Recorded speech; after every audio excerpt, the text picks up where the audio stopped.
السلام علیکم ورحمۃ اللہ وبرکاتہ۔ محترم سامعین کرام، تربیتی مجلس میں آج ہم پڑھنے جا رہے ہیں کن چیزوں سے غسل واجب ہوتا ہے اور کن سے نہیں۔ گزشتہ 2 دنوں میں ہم نے غسل کے تمام مسائل پڑھ لیے تھے۔ اب ان مسائلوں میں جو ہم آج کا مسئلہ رکھا ہوا ہے کہ سونے میں ناپاک ہو جانے کے بعد غسل شونگنویز اگر ناپاکی ہن اندیش کیسے آدمی سو گیا اور یہ اندیشہ ہو جائے کہ ناپاک میں ہو چکا ہوں، کہ سونے میں ہی یہ اندیشہ ہو جائے کہ مجھے احتلام ہو چکا ہے، منی خارج ہو چکی ہے، تو اس صورت میں کیا آدمی کرے؟ اگر کوئی شخص سوتے میں ناپاک ہو جائے تو کیا اس پر غسل ضروری ہے؟ اور کیا وہ اس حالت میں کھا پی سکتا ہے؟ اگر کسی چیز کو وہ ہاتھ لگائے کیا وہ چیز پاک رہے گی یا ناپاک رہے گی؟ اب یہ بات بھی کہ رمضان المبارک میں روزے کی حالت میں اگر دن میں کوئی ناپاک ہو گیا سونے کی حالت میں اگر جان بوجھ کر کوئی منی خارج کرے روزے کی حالت میں تو وہ اس کا روزہ بھی ٹوٹے گا، کفارہ بھی ادا کرنا پڑے گا اس سے، اور غسل بھی واجب ہوگا۔ لیکن خالی سونے میں ہی اگر منی خارج ہو جائے، غسل واجب ہو جائے، تو اس حالت میں خالی غسل واجب ہوتا ہے، غسل کرنا ضروری ہوتا ہے، اس حالت میں روزہ نہیں ٹوٹتا ہے۔ ہم بستری کے بعد غسل جنابت مرد عورت دونوں پر واجب ہے یا نہیں؟ اگر ہم بستری مرد اور عورت کر لے میاں بیوی اور اس کے بعد دونوں پر غسل کرنا واجب ہے۔ اس میں ایک مسئلہ ضرور آپ خیال رکھیے گا کیونکہ یہ مسائل منمچ چکی قبر بجستہ ضروری آسان۔ اس میں ضروری ایک بات آپ یاد رکھیے گا کہ ہم بستری کے دوران کبھی کبھار کوئی ایسی صورت پیش آ جاتی ہے کہ جس سے آدمی میاں بیوی قریب تر ہوتے ہیں لیکن فوراً جدا ہوتے ہیں، منی خارج نہیں ہوتی ہے۔ قریب تر آپ سمجھ رہے ہو کہ میرے کہنے کا مطلب کیا ہوتا ہے، بہت زیادہ قریب ہوتے ہیں لیکن منی خارج نہ ہو جائے، اس صورت میں بھی غسل واجب ہو جاتا ہے۔ اگر منی خارج نہ ہو جائے، میاں بیوی کس حد تک قریب ہو جائے وہ آپ سمجھ سکتے ہو۔ اگر کوئی صورت پیدا ہو جاتی ہے کہ وہ فوراً جدا ہو جاتے ہیں، منی خارج ہونے کی صورت میں بھی غسل واجب ہو جاتا ہے۔ اس کے بعد خواب میں خود کو ناپاک دیکھنا۔ اب کوئی شخص خواب دیکھ رہا ہے، اس نے خواب میں دیکھا، کسی عورت نے، کسی مستورات نے، کسی مرد نے دیکھا کہ میری منی خارج ہو گئی یا کوئی ناپاکی چیز میری جسم سے نکل گئی، یا عورت نے یہ دیکھ لیا کہ حیض نکل گیا یا نفاس کی صورت ہے، تو اس صورت میں کیا غسل واجب ہوگا یا نہیں؟ محض خواب میں اپنے آپ کو ناپاک دیکھنے سے غسل واجب نہیں ہوتا جب تک نہ جسم پر نجاست لگنے کا اثر ظاہر ہو جائے، یقین ہو جائے کس چیز کا کہ میرے جسم پر نجاست لگی ہوئی ہے، اس صورت میں پھر غسل واجب ہو جائے گا۔ انیما کے عمل سے غسل واجب نہیں۔ انیما کس چیز کو کہتے ہیں؟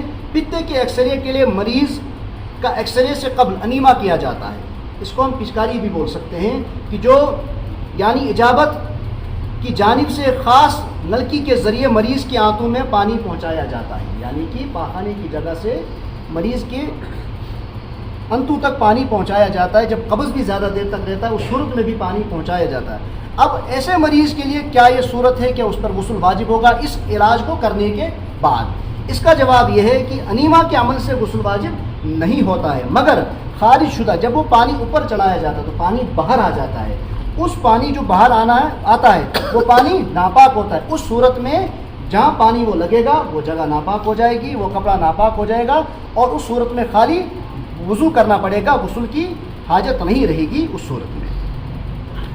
اب آگے، لاش کی ڈاکٹی چیر پھاڑ کرنے سے غسل لازم نہیں ہوتا۔ سوال کرنے والا سوال کر رہا ہے کہ میں میڈیکل کالج کا طالب علم ہوں، چونکہ ہمیں تعلیم کے دوران ڈائسیکشن بھی کرنا ہوتا ہے، یعنی کہ لاش کا جو چیر پھاڑ کرتے ہیں پریکٹس کے دوران، کیا اس سے غسل واجب ہوگا اس صورت میں؟ تو جواب اس کا یہ کہ نہیں، بلکہ ہاتھ دھو لینا ہی کافی ہے۔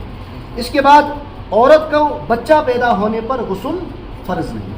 جب عورت کا بچہ پیدا ہوتا ہے، سوال کرنے والا سوال کر رہا ہے کیا اسی وقت غسل کرنا واجب ہے؟ جو ہی عورت کا بچہ پیدا ہو جائے کیا اسی وقت غسل کرنا واجب ہے؟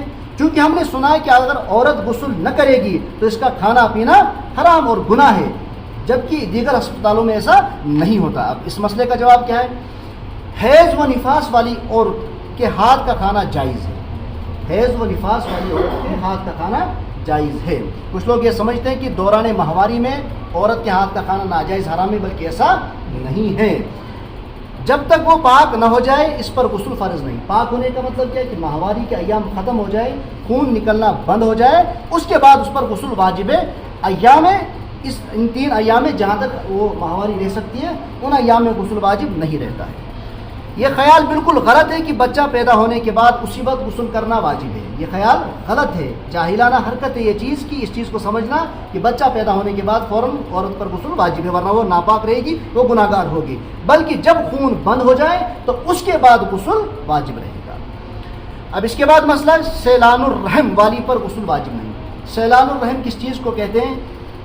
لیکوریا جو بیماری، اس کا انگلش میں لیکوریا کہا جاتا ہے، اس سے یہ ایک بیماری ہوتی ہے. یہ اکثر و بیشتر عورتوں کو ماہواری کے علاوہ کئی ایام میں رحم سے کوئی چیز نکل آتی ہے، جس سفید قسم یا زرد قسم کا پانی نکل آتا ہے، اسے سیلان الرحم کہتے ہیں. کیا ویسے تو یہ سوال کرنے والا سوال کے لکھ رہا ہے کیا ایسی صورت میں غسل واجب رہے گا؟ کس صورت میں؟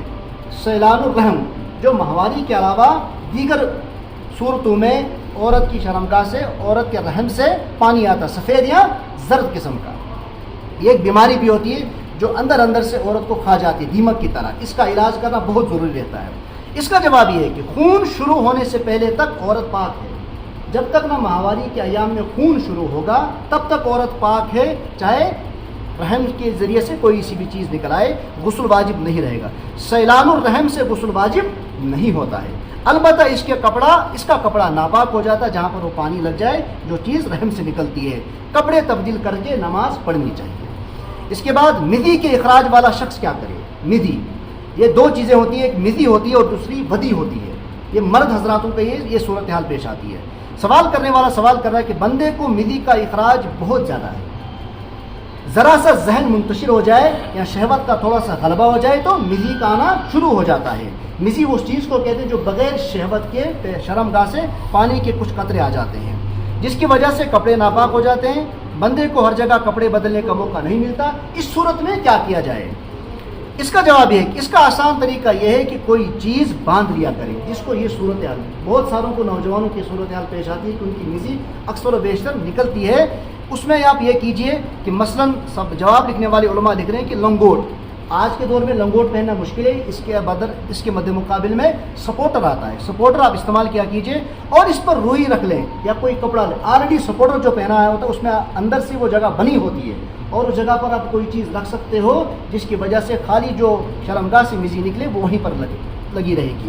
کپڑے ناپاک نہیں ہوں گے، اس روئی کو بدل لیا کریں. جس پر وہ چیز مزی لگ جائے وہاں پر دھو لیا جائے یا وہ چیز نکال کر پھینک دی جائے. باقی کپڑے ناپاک نہیں ہوں گے جہاں پر وہ نہیں لگے گی. اس کے بعد پیشاب کے ساتھ قطرے خارج ہونے پر غسل واجب نہیں.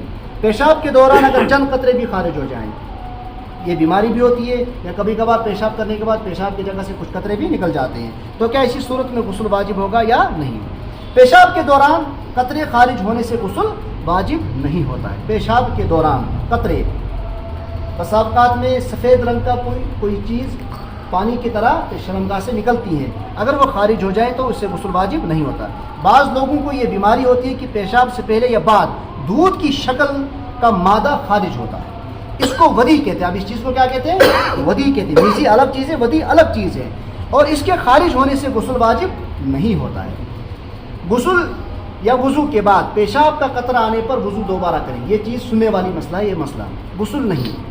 سوال یہ ہے کہ وضو کے بعد اگر پیشاب کا قطرہ آ جائے تو کیا دوبارہ وضو کرنا چاہیے؟ وضو کے بعد اگر وضو کر لیا پھر پیشاب کا قطرہ آ جائے تو کیا وضو کیا جائے یا نہیں کیا جائے؟ غسل کے بعد اگر کبھی پیشاب کا قطرہ آ جائے تو کیا دوبارہ غسل کرنا ضروری ہے؟ غسل ہونے کے بعد بھی اگر پیشاب کا قطرہ آ جائے یا مدی آ جائے تو کیا غسل کرنا ہے یا نہیں کرنا ہے؟ اس کا جواب کیا ہے؟ پیشاب کا قطرہ آنے پر وضو ٹوٹ جاتا ہے. جو ہی پیشاب کا قطرہ آ جائے وضو کرنے کے بعد تو فوری طور پر وضو، کیونکہ نواقض وضو میں سب سے پہلی بات ہے کہ پاخانہ یا پیشاب کی جگہ سے ان دونوں راستوں سے کسی چیز کا نکلنا، اس چیز سے وضو ٹوٹ جاتا ہے. دوبارہ استنجا کرے اور وضو کرنا چاہیے. غسل دوبارہ کرنے کی ضرورت نہیں ہے. کس چیز سے؟ جب پیشاب کی جگہ سے خالی پیشاب کے قطرے وضو یا غسل کے بعد نکلے تو غسل کرنے کی ضرورت نہیں. اور اگر غسل کے بعد منی خارج ہو جائے، غسل کر لیا، غسل کے بعد فوراً شرمگاہ سے منی کے قطرے نکل آئے، اسی لیے کہتے ہیں کہ ہم بستری کرنے کے بعد فوراً پیشاب کر لینا چاہیے. ایک تو یہ چیز کہ جو اگر نالی میں کوئی منی کے قطرے رہ گئے ہوں وہ نکل جاتے ہیں، اور اگر وہاں رہ جاتی ہیں وہ منی کے قطرے تو وہ دوسری بیماری کو دعوت دیتی ہے. اس کی تفصیل کیا ہے؟ اگر غسل کرنے کے بعد منی خارج ہو جائے، قطرے شرمگاہ سے نکلے، اس کی تفصیل یہ ہے کہ اگر غسل سے پہلے سو لیا، غسل کرنے سے پہلے سو لیا یا پیشاب کر لیا یا چل پھر لیا تو دوبارہ غسل کی ضرورت نہیں رہے گی. اور اگر صحبت سے فارغ ہو کر فوراً غسل کر لیا، نہ پیشاب کیا اور نہ چل پھر لیا نہ سو لیا، تو دوبارہ غسل لازم رہے گا. اس صورت میں کہ غسل نہ کر لیا ہو اور غسل نہ کرنے کے بعد کیا کر لیا ہو، اگر چلا نہ ہو پھرا نہ ہو اور سویا نہ ہو تو اس صورت میں غسل واجب نہیں رہے گا. اور ہم بستری کرنے کے بعد فوراً اگر پیشاب نہ کیا، نہیں سویا نہ چلا پھرا، غسل کر لیا اور غسل کے بعد پیشاب کی جگہ سے کچھ قطرے منی کے نکلے تو اس پر غسل دوبارہ کرنا واجب ہوگا. اگر غسل کے بعد منی یا پیشاب کا قطرہ آ جائے تو کیا غسل واجب ہے؟ اگر غسل کرنے سے قبل سو گیا تھا یا پیشاب کر لیا تھا یا چل پھر لیا تھا تو دوبارہ غسل واجب نہیں. اور اگر ان امور سے پہلے غسل کیا تھا اور منی کا قطرہ نکل آیا تو غسل دوبارہ کرے، لیکن قطرہ نکلنے سے پہلے جو نماز پڑھی ہوگی وہ ہو جائے گی. اور اگر پیشاب کا قطرہ آیا تو غسل واجب نہیں، صرف وضو کر لینا کافی رہے گا. اور کپڑے میں جہاں نجاست لگی ہوگی اس جگہ کو پاک و صاف کرنا ضروری رہے گا. اللہ تبارک و تعالیٰ ہمیں شریعت مطہرہ پر عمل کی توفیق عطا فرمائے. انشاءاللہ کل ہم پڑھیں گے تیمم کے مسائل کو. وصلی اللہ تعالیٰ علی خیر خلقہ محمد و علی آلہ وصحبہ.